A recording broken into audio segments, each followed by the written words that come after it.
진짜 아무런 정보도 없이 봤던 영화가 가여운 것들입니다. 얼핏 예고편을 봤을 때 엠마 스톤이 나온다는 사실만 알았습니다. 윌리엄 데포가 뭔가 프랑켄슈타인이 아닐까는 얼굴 갖고 있는 걸 알았습니다. 그 외에 마크 러팔로가 나온다는 것도 같았고요. 영화를 다 보고 나서 감독이 누군지 찾아보니 요르고스 란티모스입니다.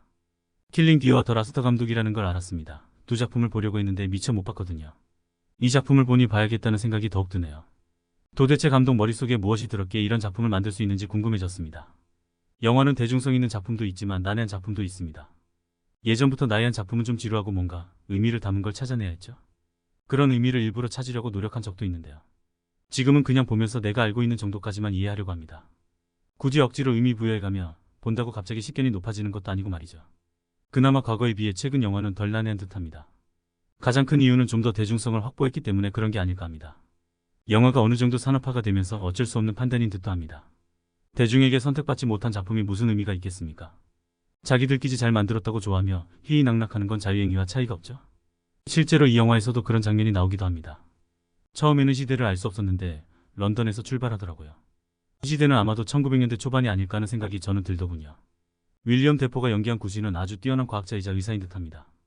늘 시체 해부를 하며 인간에 대해 탐구합니다.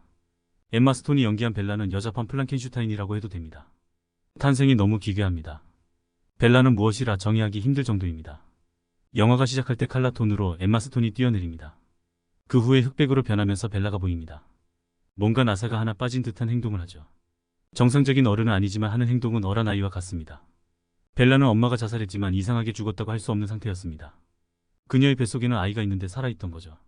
이 상태로는 죽을 수밖에 없는데 발견한 게 구진이었죠. 신체는 엄마이고 아이의 뇌만 빼내서 이식을 했습니다. 그러니 벨라는 현재 세상을 배우면서 성장하는 중이죠. 몸은 이미 어른이 되었으니 뇌만 적응해야 하는 겁니다. 하는 행동을 아이처럼 돌봐주는 것도 아니라서 주변에서 배웠다고 할 수 있는 게 뒤틀렸다고 해도 지장이 전혀 없습니다. 너무 바쁜 구신을 대신해서 맥스가 벨라의 일거수일투족을 따라다니며 기록합니다. 계속 맥스를 잡아놓을 심산으로 벨라와 결혼을 추진하죠. 벨라도 맥스가 마음에 든다고 하고요. 맥스도 옆에서 계속 지켜보며 좋아하게 되었으니까. 문제는 계약서를 작성할 때 변호사인 마크 러팔로가 연기한 덩컨이 나타나죠. 어떤 여자에게 이런 계약서를 작성하는지 벨라를 만난 후 유혹해버립니다. 몰래 가자고 했는데 벨라는 대놓고 덩컨과 세상을 구경하게 오겠다고 해버리고요. 뇌와 달리 성숙한 몸은 쾌락을 발견합니다. 아마도 아직 성숙하지 못한 벨라의 뇌에 비해서 몸은 자극에 반응했던 거겠죠. 벨라는 성에 대해 눈을 뜨고 자기를 유혹하는 덩컨에게 관심을 가져. 맥스는 순진무구해서 스킨십조차도 할 생각을 못하거든요. 벨라가 런던을 떠나면서 흑백에서 칼라로 화면이 변경됩니다.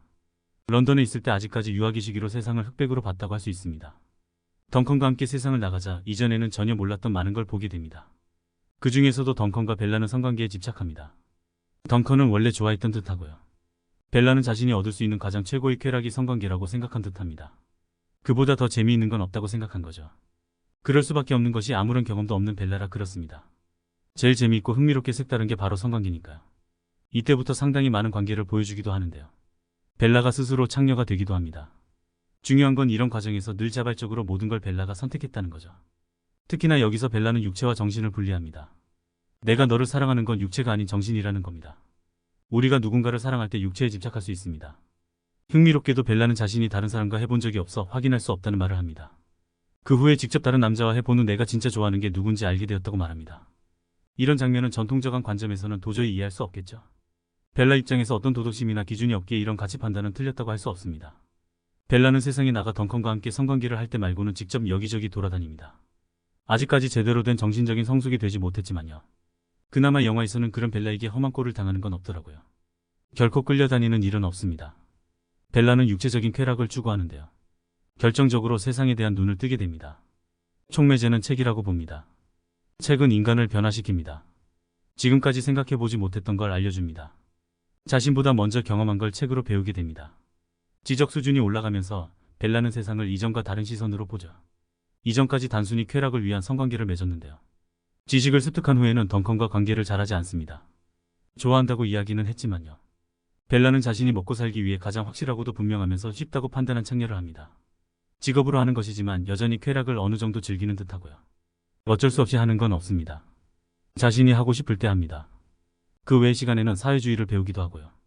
그렇게 볼 때 가여운 것들은 여성의 주체성에 대해 이야기하는 영화가 아닌가도 합니다. 사회적인 관점에서 쉽지 않은 걸 벨라는 택하면서 살아가거든요. 후반부에는 남편과 관계도 나옵니다. 이럴 때도 역시나 벨라는 절대로 어쩔 수 없는 선택을 하지 않습니다. 자신이 생각한 걸 의지대로 행동할 뿐이죠. 가여운 벨라가 아닌 가여운 것들은 벨라 입장에서 그런 거겠죠. 어떤 선택을 하든 주변을 신경 쓰고 눈치 보면서 결정하는 우리니까요. 벨라는 끝내 진정한 성인이 되어 초반과 달리 걷는 모습도 정상이 됩니다. 엠마 스톤은 이 영화에서 전람 모습이 여러 번 나올 정도로 자신을 완전히 내려놓고 연기했네요. 96회 아카데미에서 여우주연상을 받은 게 당연하네요. 그 외의 영화제에서도 주연상을 받았는데 말이죠. 이런 연기하려면 정신적으로도 상당히 멘탈 잡고 해야 할 듯한데요. 상영 시간이 141분인데도 지루하지 않게 봤네요.